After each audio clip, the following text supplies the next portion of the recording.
What's going on is Isaac, and I want to take some time to highlight my future predictions for Jehovah's Witnesses.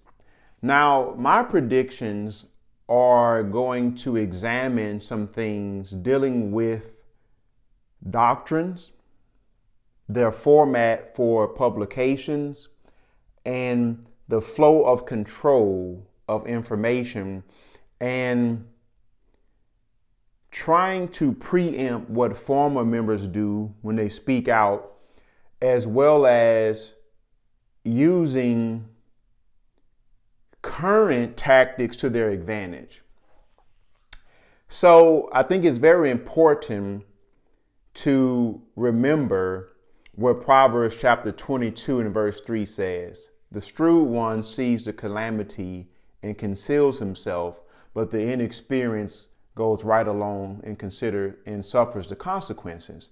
Now, a lot of these things are corollaries, intellectual corollaries that are intangibles, but they will become tangibles at some point. How do I know this?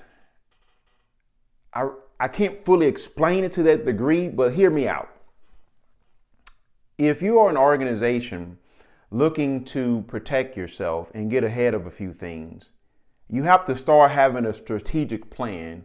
And one of those things is when you have someone that knows the real truth about you, you have to make them walk down a path. And I'm not trying to give the organization any ideas, but if this stuff does happen, believe that you heard it here first. And you want to get ahead of the people that's speaking out, if you're being smart about it, and to just eliminate certain things that they're talking about. Because if it's no longer a problem, people can't talk about it. Now, if they still decide to speak out and talk about it, they're doing it from a standpoint of more of a historical aspect. It's not prevalent anymore. Now, history always matters because history will repeat itself, and you want to know. For example, if someone used to be a serial killer, you might still decide to be in a relationship with them, but I think you want to know if they used to be a serial killer, although they're not doing it anymore. You might think they might start doing it again.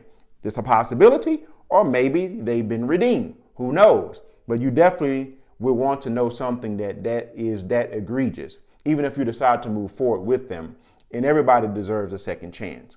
Now, I think one of the main things the organization will do is get ahead of the flow of information.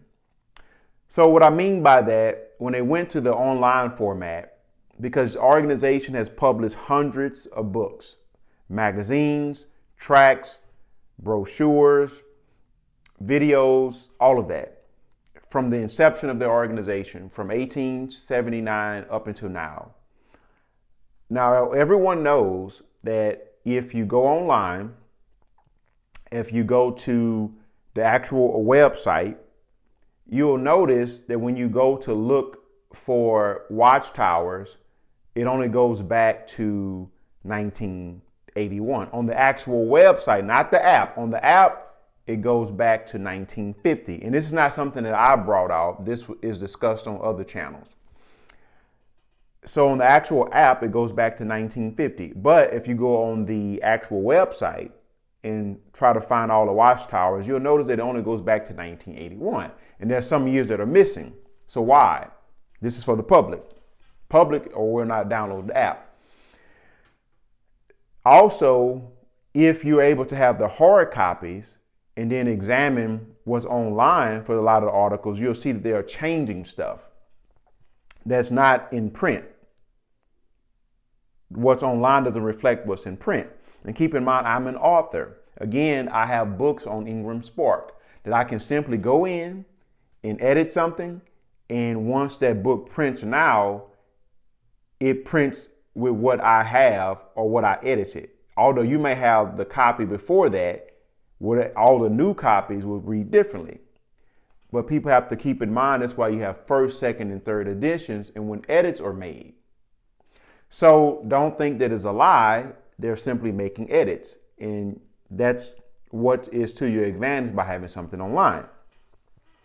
So I think the organization is going to do is they know that they have the golden age, they have the constellation, all the awakes, since the awakes only go back to 1970 online currently. But everybody knows that there were awakes prior to that, all those yearbooks that you don't have access to, all this missing information. I think they're going to put everything online, but they're going to go through and take out everything that is damaging. All the things that people are referencing, they're going to change it. Now, it still will be available for people that have the hard copies and originals, but most members are not going to go that far. They're going to say, hey, they say that our magazines and articles only go back to this, but we've uploaded everything we've ever published. It's right there for you to see.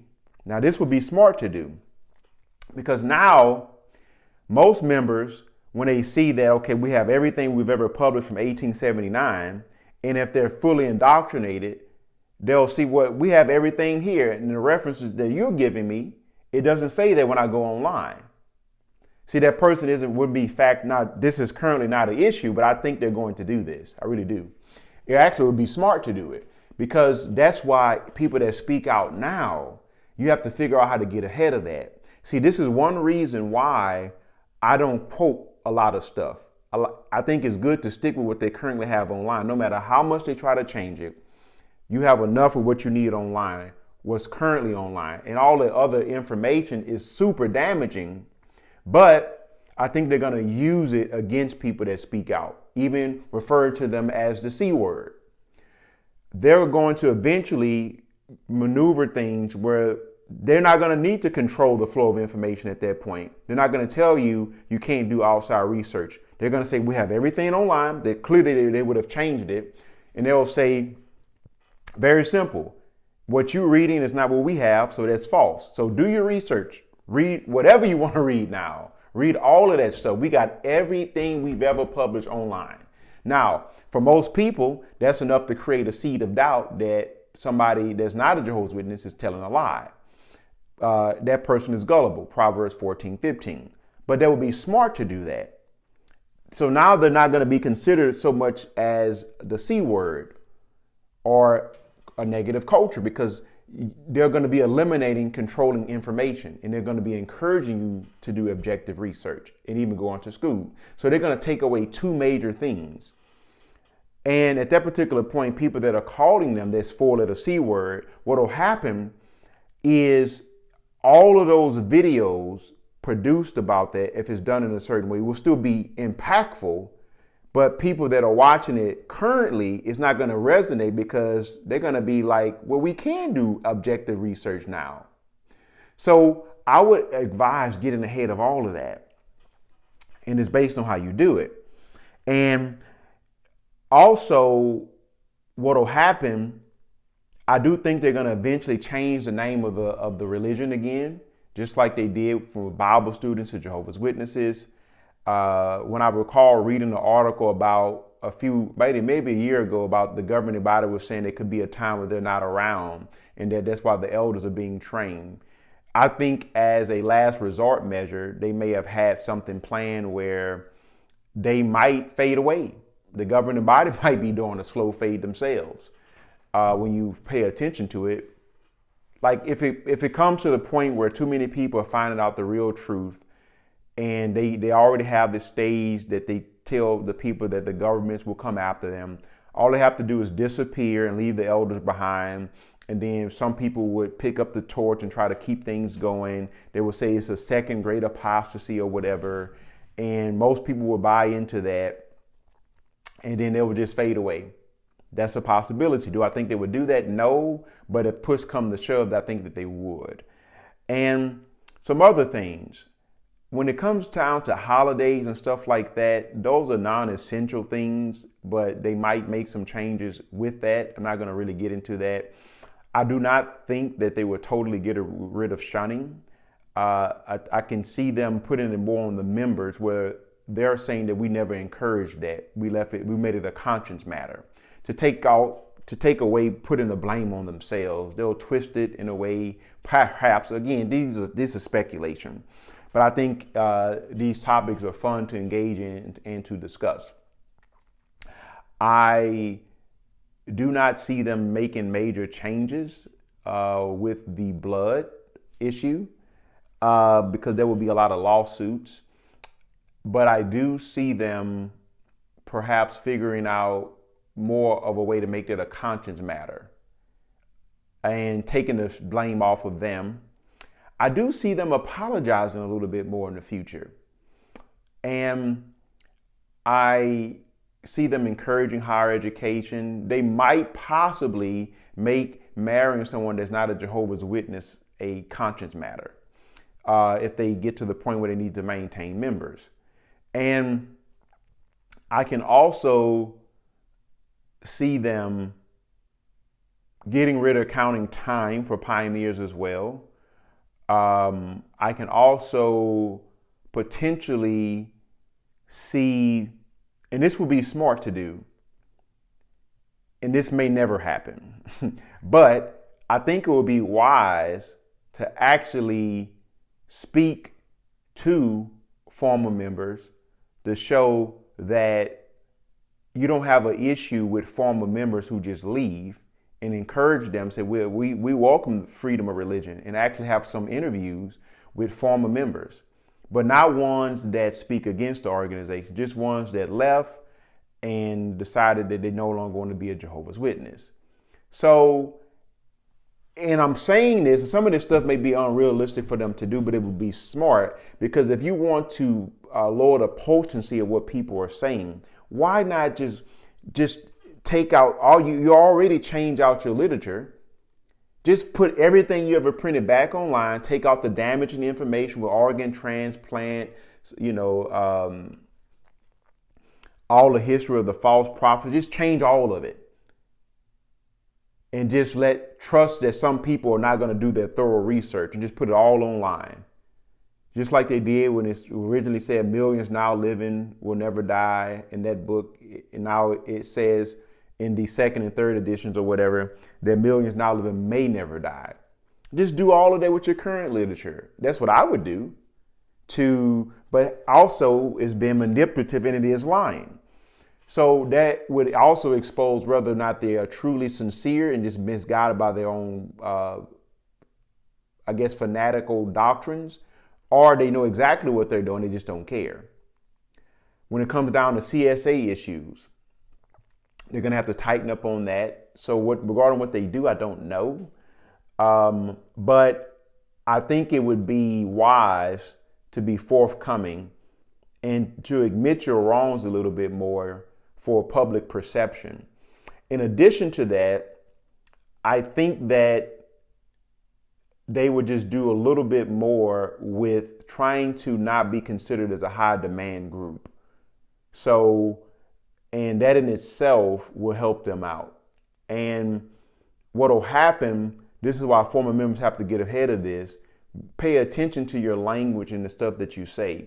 Because what if they do exactly what I'm saying, and then they start suing channels or saying these people are saying this about us, these former channels, but we don't do any of this anymore. So now all your videos are subjected to being taken down. Even copyright infringement with certain videos that they might simply acknowledge that they did, but they don't publish them anymore. So, or what they've done, maybe they edit some of their videos and repost them, but now you have copies of the videos that are videos that they publish, but they're saying that you need to use my new edits now for certain things. I'm not saying that they would work or stand up in court, but it's a possibility that certain people's channels could get pulled down and all of their hard work would have been for nothing. So I would say start thinking about future lawsuits, start thinking about future preemptive measures that they would take and get ahead. Every time, like for example, Theocratic Ministry School, the Watchtower study, perhaps start mentioning this is what they say it is now, but say it might change in the future for people that are watching this 20 years from now. The organization always changes the names of the meetings, and they might stop doing certain meetings and may go down to one. Just preface things where people know. Do your research and you'll find that the organization did used to call it the Theocratic Ministry School, and just let people know that they keep changing stuff to kind of get ahead of them. So become more defensive, because I think that they want people to say certain stuff and let it go on for a while. Then they're going to hit you with a total 360 turn in how they do things. So always know that $1 billion organization has resources and they're always thinking ahead. They just aren't letting you know of their moves and how they go about doing particular things. So even when it comes down to other information like the Elders book or a lot of other things that they do, start thinking ahead of that. So those are some of my predictions. I think they're going to really focus on their literature and making it accessible, all the older publications, even the books that they've destroyed. I can see them bringing back those libraries and say, hey, we got all our old literature. We took it away for a while because people were misusing it, but then they've changed it all up and then put into hard copies new prints of all their old literature, but they've changed everything that was damaging. So now people can say, well, you got our hard copies, but they have to put the second and third edition point on it. So pay attention to that for the Library of Congress. There's still ways to be able to recognize their deception. Even if they do that and bring all the old books back, put it in a massive library at each Kingdom Hall. So when people say, look at the hard copies, they go to the Kingdom Hall. See, this is what I would do if I'm trying to deceive people and keep it that way. And I know what I've done. I'm just going to say, hey guys, how about we just reprint everything we've ever published, put all of our books, old magazines, and even do an add-on to the Kingdom Halls so that we can cover all this stuff and we can tell our members to go do their research there in the hard copies. And we have the online formats where we put everything back online. It will take some time to do all of that, but wow, if you're being smart about it, that would eliminate a lot of stuff right there. Although it would be a massive deception, I can see them doing that. And I hope I haven't given them any ideas, but if it does happen, guess what? You heard it here first. So take care, share your comments on some future predictions that you think that they would do, and let's discuss it. And let's also figure out how to preempt this stuff if this does happen, so that the messages and all the hard work that people have put into exposing things will be able to stand the test of times. And also, if the organization makes changes for the good, give them that credit. It doesn't mean that it is the truth, but if they make good changes where people still benefit and they also are benefiting from people speaking out, this is the real reason why they make a lot of changes, where people still even if they don't realize, they benefit from our videos, because they can now benefit from things such as being able to speak to their loved ones when people were speaking out for decades about disfellowshipping and how it was harmful. They don't have to know that we've helped out a lot with that, but it's okay. They still benefit from it. So share your ideas and what you think will be some future predictions, as well as how to get ahead of certain things and being more mindful of that. So really preempt things. Always think in the future. Overthink on this so that your message stays relevant. It stays germane. Do not ever underestimate what billions of dollars can do and how you could be walking into a trap, and pay attention to your linguistic programming and your language, and to know that they keep changing the names of something, they keep paying attention to language. So as you use a certain word they no longer use, then that messes up everything. And the people that are heavily indoctrinated will immediately spot, wait, we don't say that. They may not do their full research. You clearly know that they don't do real research. So you have to preference things in a way where everything that you're doing will still stand the test of times. And that's my message to former members who post videos. And just remember that truth stands up under scrutiny, and be intellectually honest and cross-examine everything. And don't let people tell your mind what to do. Let God and your mind do what it does, because He created it to function properly, and He created it to think intelligently. And you are intelligent. Because remember, one of my favorite quotes is, a smart person believes half of what they hear, but an intelligent person knows which half to believe. So are you smart or are you intelligent? How you go about doing research answers that. Thank you. Have a good weekend.